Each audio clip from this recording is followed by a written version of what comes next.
The lecture hall was full that Tuesday afternoon. More than 300 students sat in their seats. They waited for Professor Daniel Mercer to begin his famous talk. He was 54 years old. He had gray hair and wore expensive glasses. His suit was always perfect. He had written many books about how humans changed over time. Television shows invited him to speak. Newspapers printed his words. People called him a genius. Daniel walked to the front of the room. He looked at his students with a small smile. He loved these moments. He loved when everyone looked at him and waited for his wisdom. He picked up his notes and cleared his throat. "Today we talk about violence," he said. His voice was deep and strong. "We talk about how humans have moved away from it. We are not animals anymore. We have courts. We have laws. We have words to solve our problems." He walked across the stage slowly. He liked to move when he talked. It made him look important.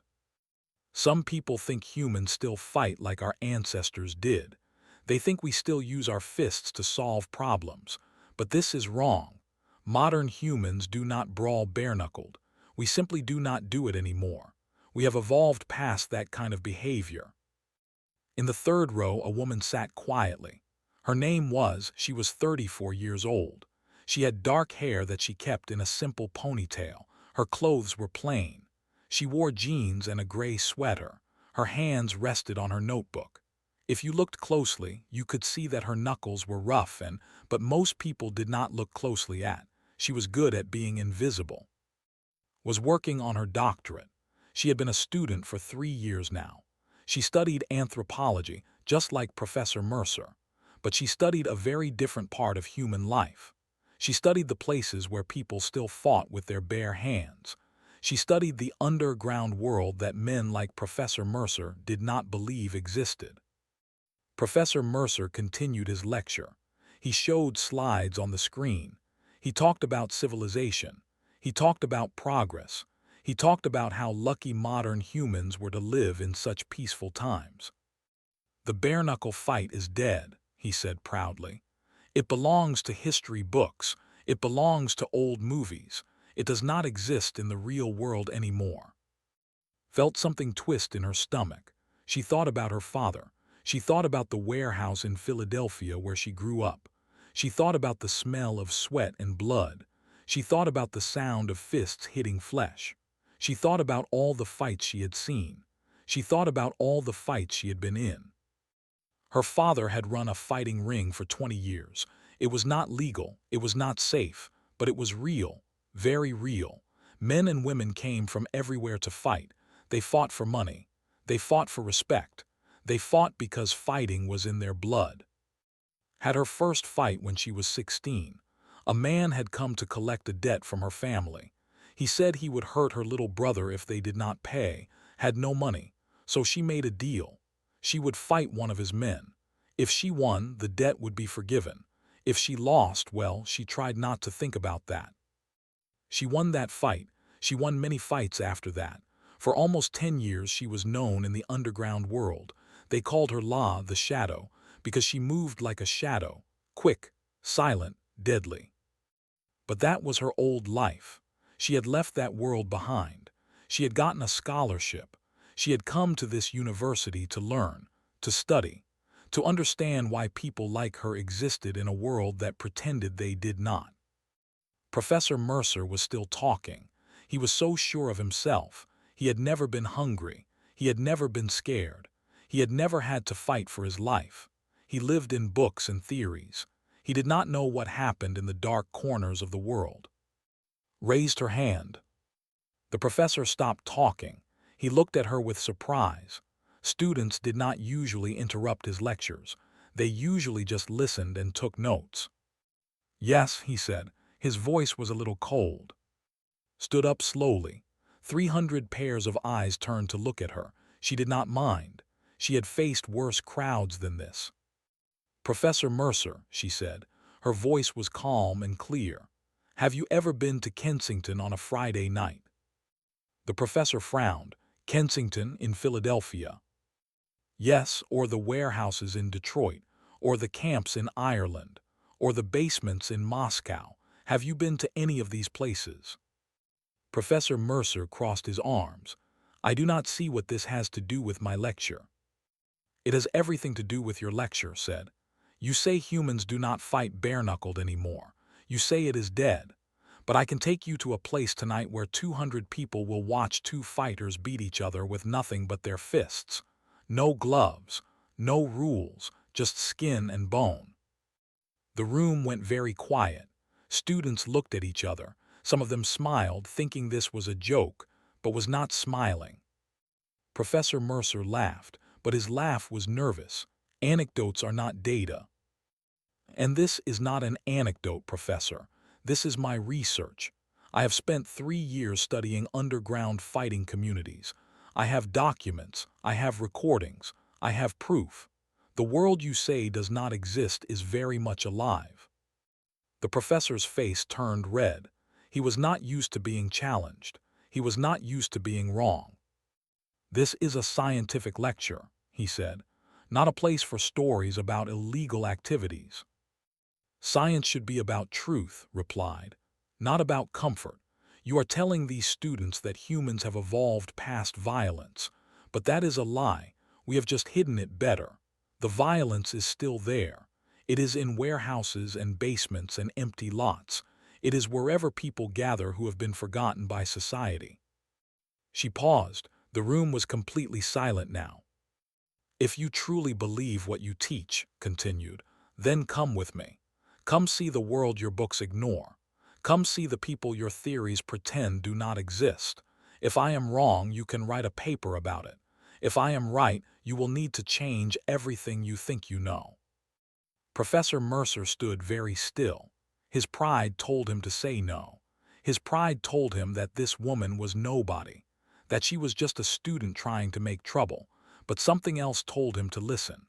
Something told him that maybe, just maybe, there was a world out there that he had never seen. "Fine," he said finally. His voice was hard.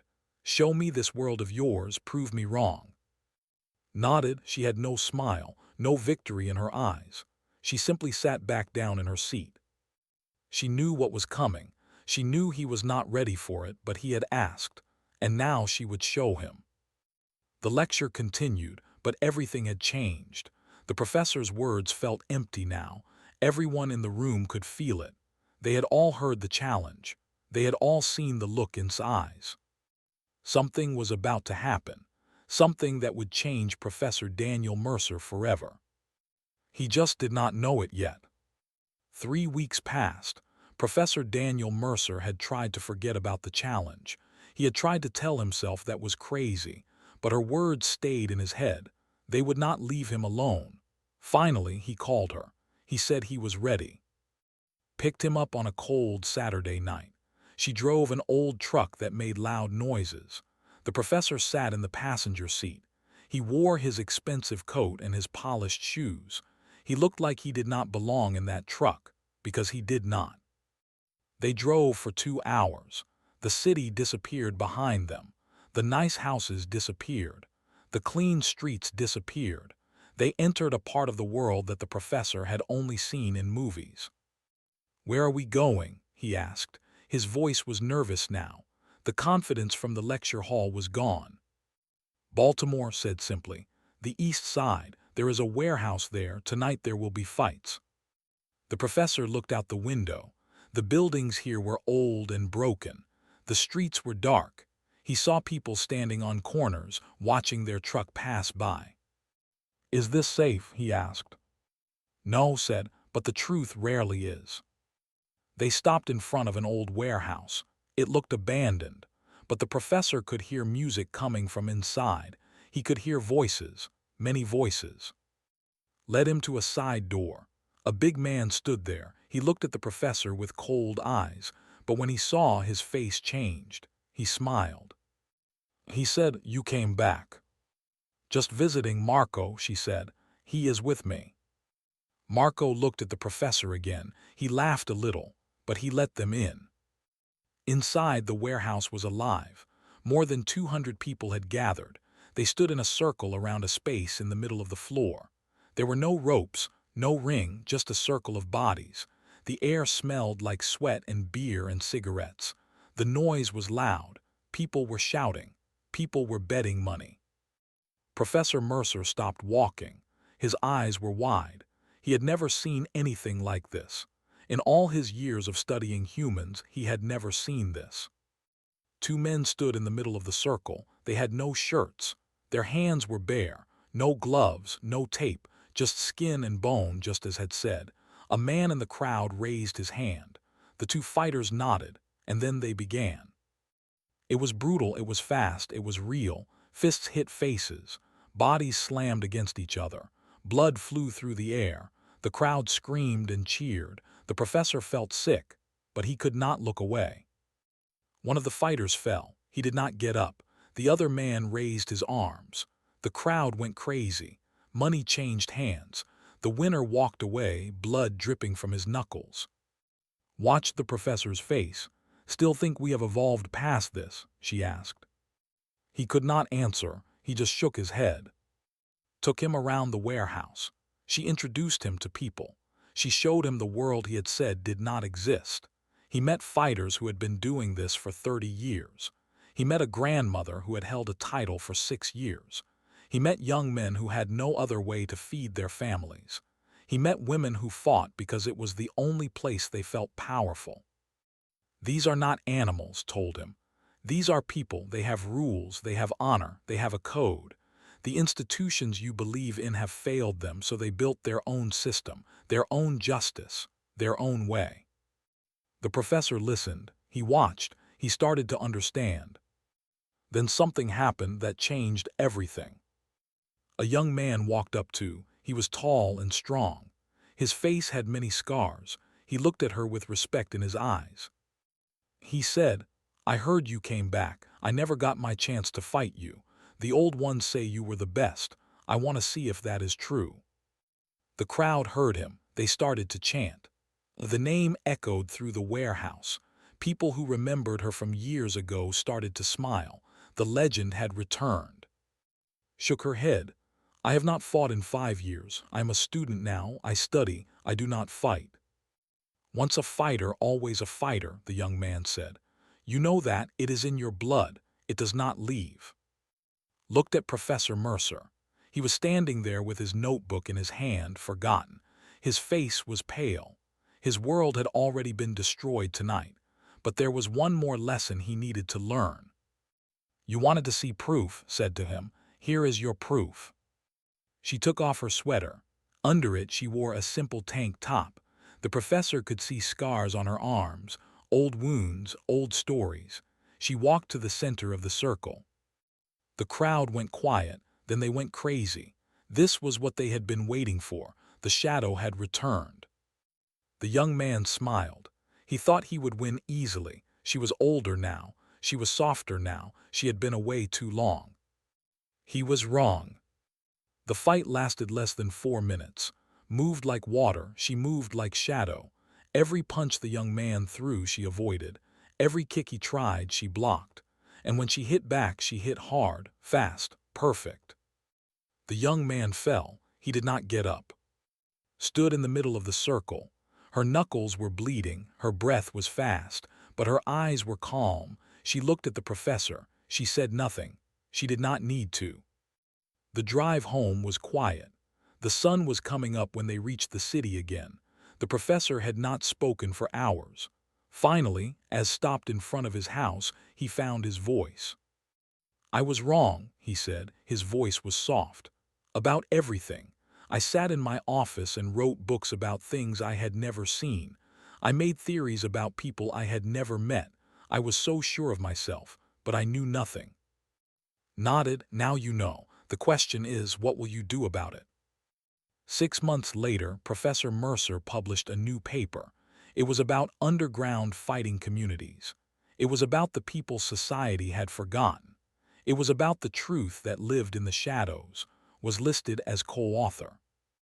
In the thank you section, the professor wrote, "To the woman who raised her hand and then raised her fists to show me what I refused to see, thank you for making me look."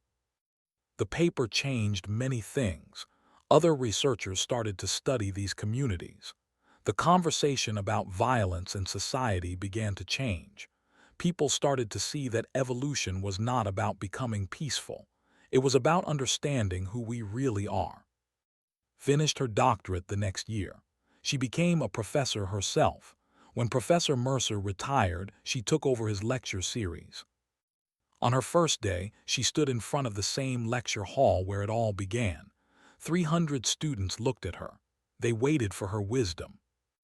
"Let me tell you the first rule of studying humans," she said. Her voice was calm and clear. "Never assume you know how people behave until you have seen them when no one is watching.